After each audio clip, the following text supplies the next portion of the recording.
네, 묵상간증 내 속의 가라지입니다. 예수님이 천국은 마치 겨자씨 한 알과 드러나지 않은 누룩과 같다고 하시는데, 저는 특별한 인생을 꿈꾸며 20대 중반에 프랑스로 유학을 떠났습니다.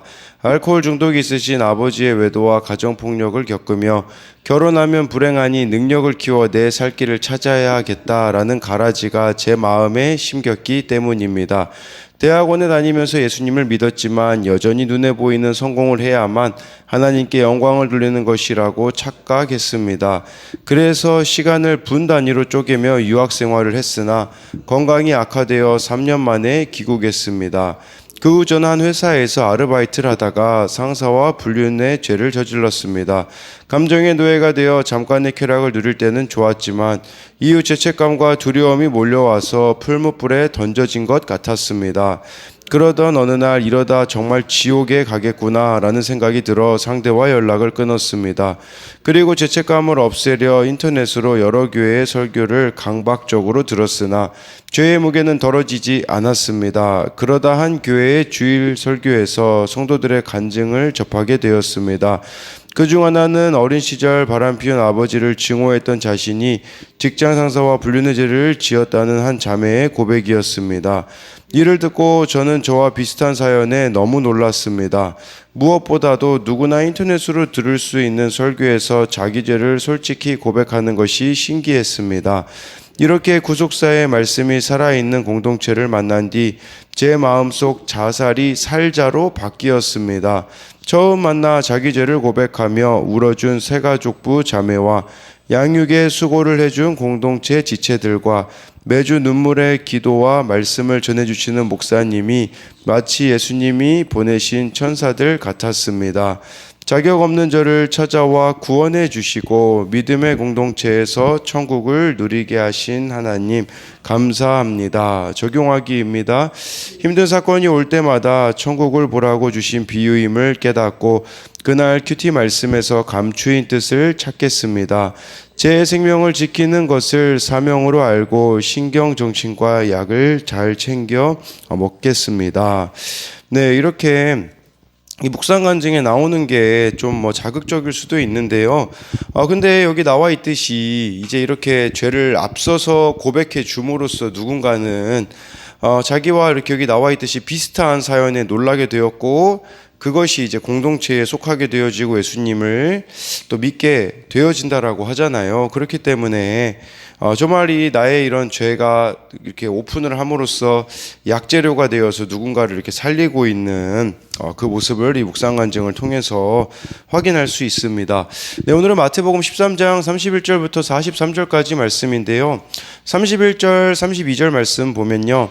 또 비유를 들어 이르시되 천국은 마치 사람이 자기 밭에 갖다 심은 겨자씨 한 알 같으니 이는 모든 씨보다 작은 것이로되 자란 후에는 풀보다 커서 나무가 되매 공중의 새들이 와서 그 가지에 깃들이느니라 해서요. 예수님이 비유로 말씀을 하십니다. 이 비유는요. 제자들만 알아들을 수 있습니다. 그러니까 이 그런 모습을 볼 수 있는데 또 천국에 대한 비유인데요. 천국이라는 것은요. 사람이 자기 밭에 심은 겨자씨 한 알 같은데 이게 나중에는 풀보다 커서 나무가 된다라고 하는데요.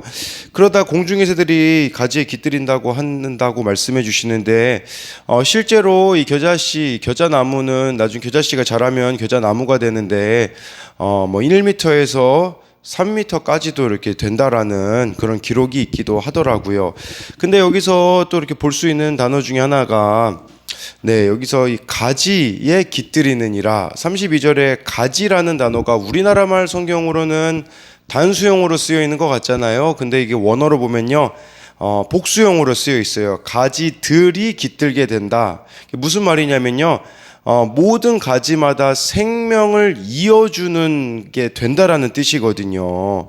그러니까 이 겨자씨라는 것은 작지만 근데 중요한 것은 땅에 들어가 썩으면 키가 큰 나무가 되어지고 그리고 많은 생명력을 살려내는 일들을 감당해낼 수가 있다라는 것이죠. 또 여기 32절에 깃들다라는 이 단어도 헬라어로 찾아보니까요.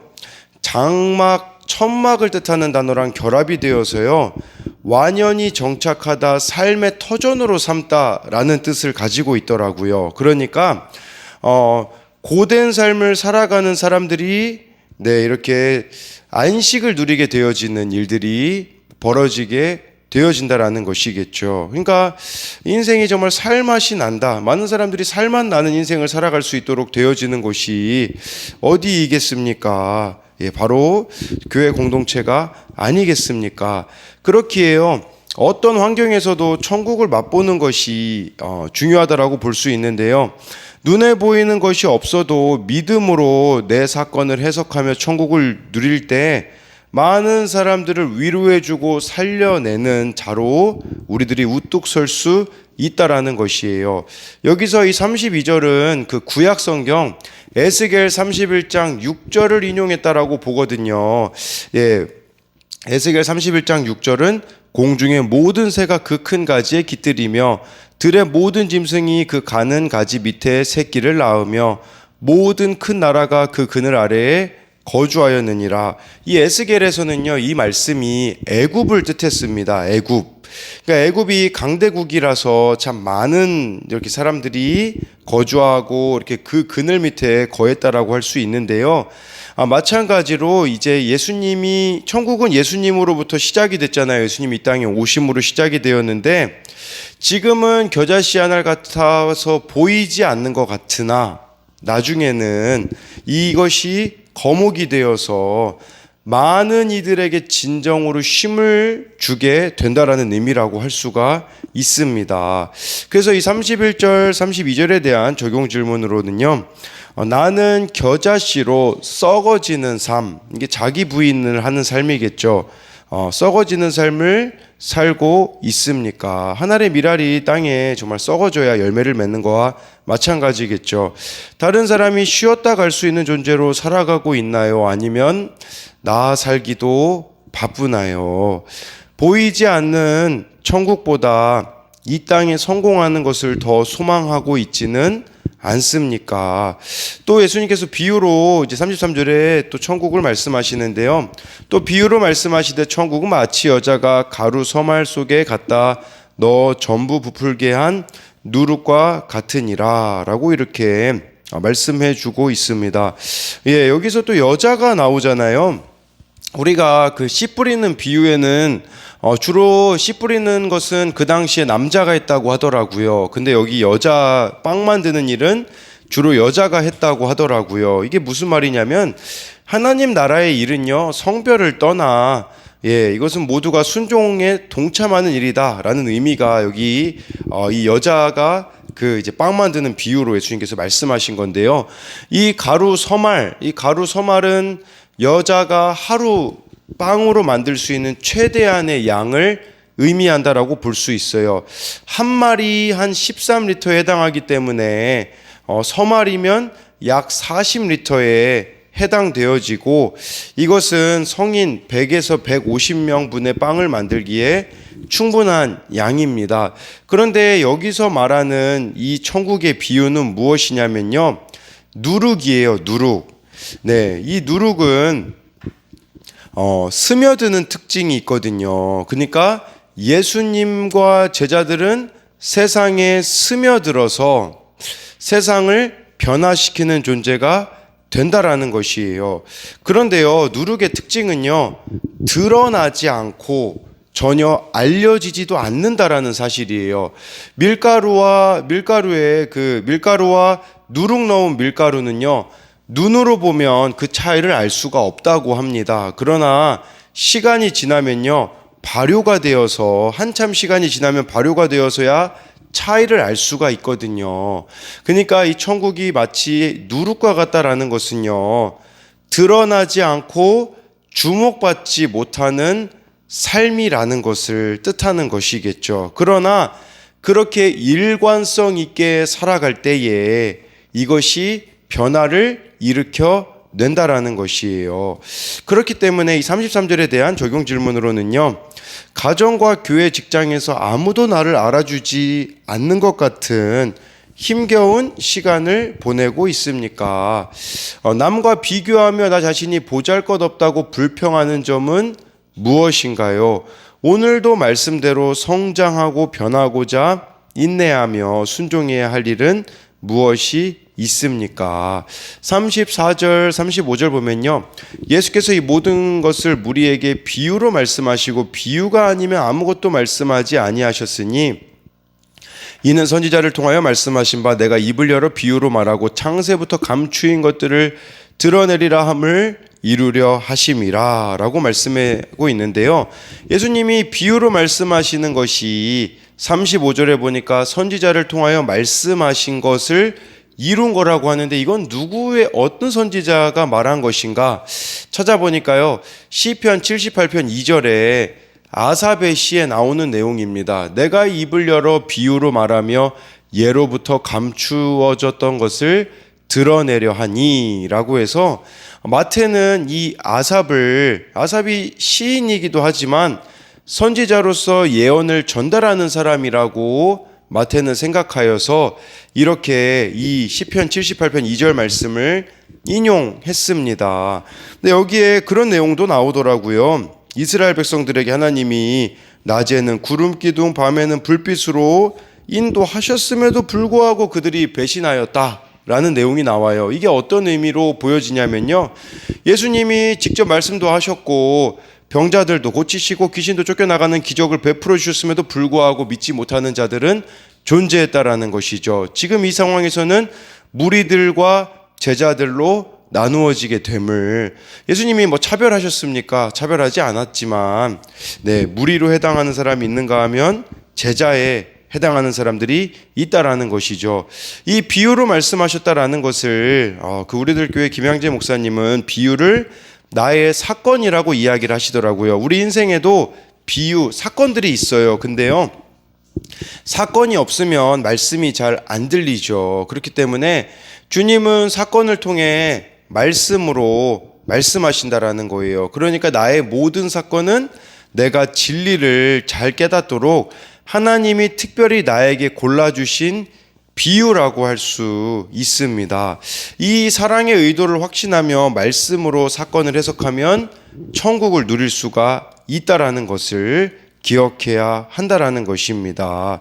그래서요, 이것에 대한 또 적용 질문으로는요, 나에게는 지금 어떤 사건이 있나요? 사건을 말씀으로 해석하며 이 땅에서도 천국을 누리나요? 이렇게 우리가 적용해 볼 수 있겠고요. 36절에요. 이에 예수께서 무리를 떠나서 집에 들어가시니 제자들이 나와 이르되 밭에 가라지의 비유를 우리에게 설명하여 주소서. 이렇게 제자들이 무리를 예수님이 떠나보냈다고 하잖아요. 그리고 집에 들어가셨다라고 하는데요.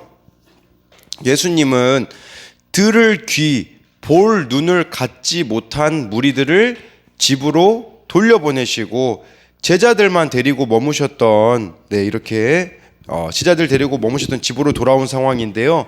무리는 비유의 의미를 모른 채 그냥 돌아갔지만 제자들은 주님께 더 나아가 묻기를 주저하지 않았던 것이죠. 이게 뭘 말해주겠습니까? 날마다 은혜를 구하며 주님께 더 가까이 나아가는 것이 제자됨의 모습이다라고 이렇게 볼 수가 있습니다.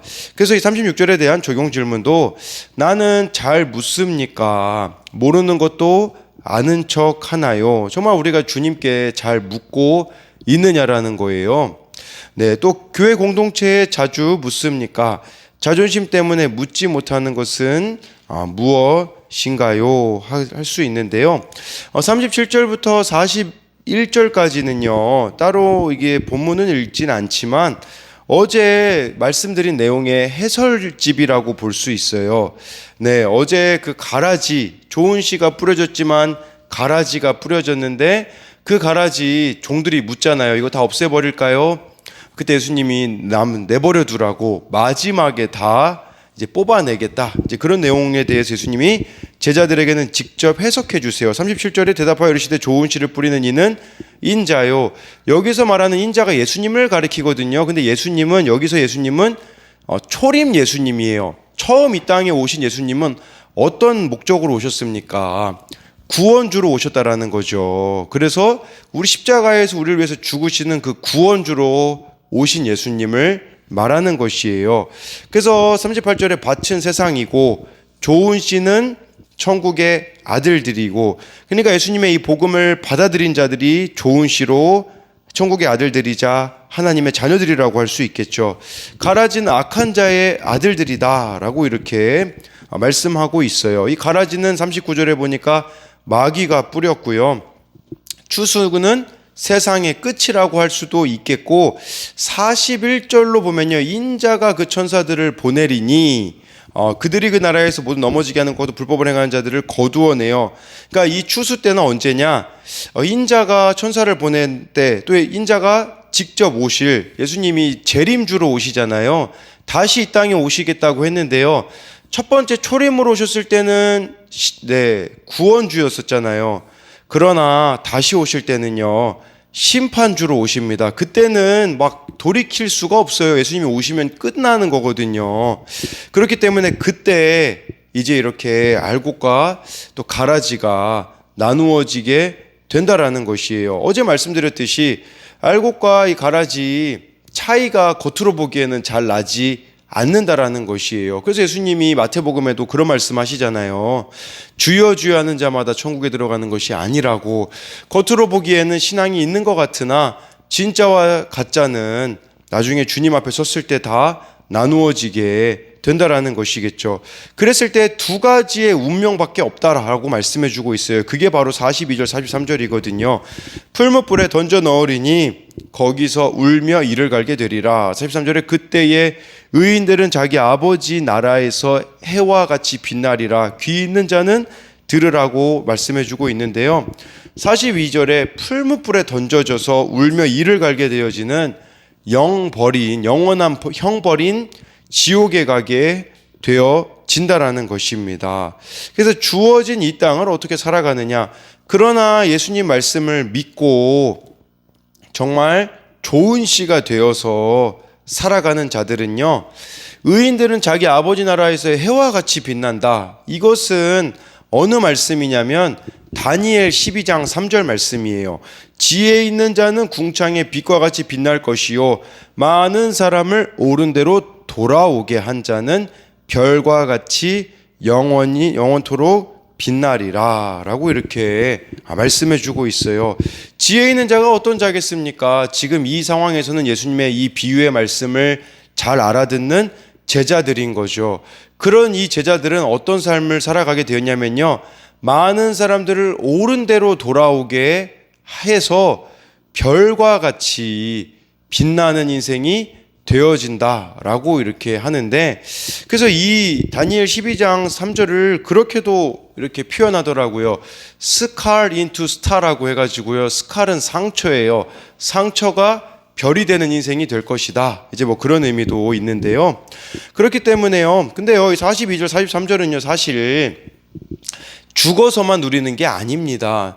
지금도 예수님의 그 말씀을 붙잡고 살아가는 자들은 43절처럼 이 땅에서도 천국을 누릴 것이지만, 주님의 말씀 없이 살아가는 공동체를 벗어나서 살아가고 있는 사람들을 보십시오.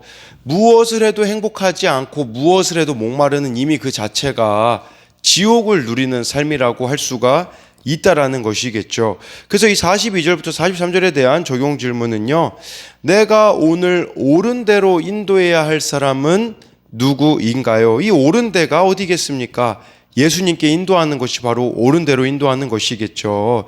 죽음 이후에 천국과 지옥으로 나뉘어지는 사실을 알면서도 방관죄, 직무유기죄를 짓고 있지는 않나요? 이게 무슨 말이냐면, 정말 죽고 나서의 삶이 천국과 지옥을 알고 있으면서도 불구하고 복음을 증거하지 않는 그런 방관죄와 직무유기를 우리가 짓고 있지 않느냐라는 거예요. 왜냐면요, 나중에 주님 앞에 섰을 때 두 가지 질문밖에 주님이 안 하실 것 같거든요. 너 나를 얼마나 사랑했니? 너 나의 사랑을 얼마나 전했니? 그거 아니겠습니까? 그리고요, 지금 내 삶은 이 땅에서 천국을 누리고 있나요? 아니면 지옥을 누리고 있습니까? 라고 이렇게 해서요, 정말 우리가 이 복음의 이 씨가 우리들에게 심겨졌을 때 아까 비유에 나와 있는 것처럼 많은 이들을 품어내고 많은 이들이 깃들이는 인생이 되어질 수 있다라는 거. 네, 그리고 정말 오늘 이 말씀에 영원한 형벌과 영원한 천국의 그 갈림길에 설 수밖에 없기에 정말 우리들이 43절에 나와 있는 이 의인들, 하나님 뜻대로 행하는 자들이 되어서요, 많은 이들을 옳은 대로 인도해내는 저와 여러분들이 되기를 소망합니다.